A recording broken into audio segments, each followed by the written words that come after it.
বিসমিল্লাহির রহমানির রহিম। আজ তোমাদের সূরাতুল লাহাবের প্রথম নম্বর আয়াতকে বাংলায় বানান, ইজরা, রিডিং সব দেখানো হবে। চলো, তাতে কি হয় বাংলায়? তো জবরে আকা, বাই তাজদিদ, তাহলে বাকি আরো দুবার লেখো। প্রথমবার আগের সাথে তাব, আর দ্বিতীয়বার জবর আছে তাহলে আকা তাব, আর তা সাকিন আগের অক্ষর সাথে যুক্ত হয় তাহলে কি হলো? তাব্বাত।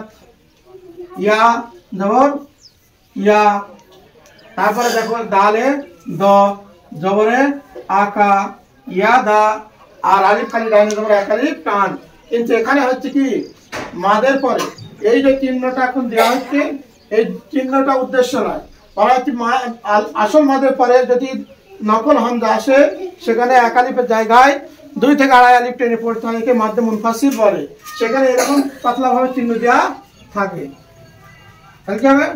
ইয়াদা, আর হামজা জবর আ, আর বাতে কি আছে? বাজের বয়সী, আর ইয়া সাকিন আগে যে তান এক আলিফ লা, ইয়াদা আবি, লামে ল,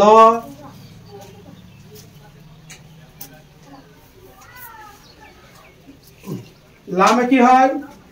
বাংলায় ল জবরে আকা, আর হাতে হ জবরে আকা লাহা। এইবার বাইরে আছে কি তানবিন, তানবিনের পর ওয়াও, তাহলে এটা কি ইদগামে নাকিস, এখানে গুণনা করে মিলিয়ে পড়তে হবে, একে ইদগামে নাকিস বল। তাহলে লাহা বিউ হবে। তাহলে বা দুটো জের আছে, বাতে ব, আর দুটো জায়গায় একটা জের কি হবে? হস্যি, লা বিউ।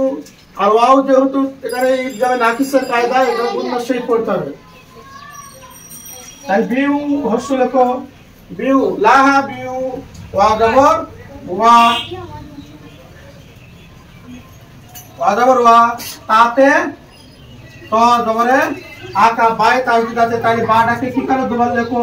প্রথম বাটা আগের সাথে, আর দ্বিতীয় বার আর নিজের হারাকাত, তাহলে বা জবর বায়াকা। তাহলে কি হবে? বিউ ওয়া ওয়াতাব্বা, লা বিউ ওয়াতাব্বা। আর এখানে দাঁড়ালে কি হবে? বা সাকিন হবে, সেখানে আকার উচ্চারণ হবে না, কলকলা হবে। তাই কি ওয়াতাব্বা হালকা হবে। তাই তোমাদের সূরা লাহাবের 1 নম্বর আয়াতকে বাংলায় বানান সহ ইজরা করে দেখানো হলো।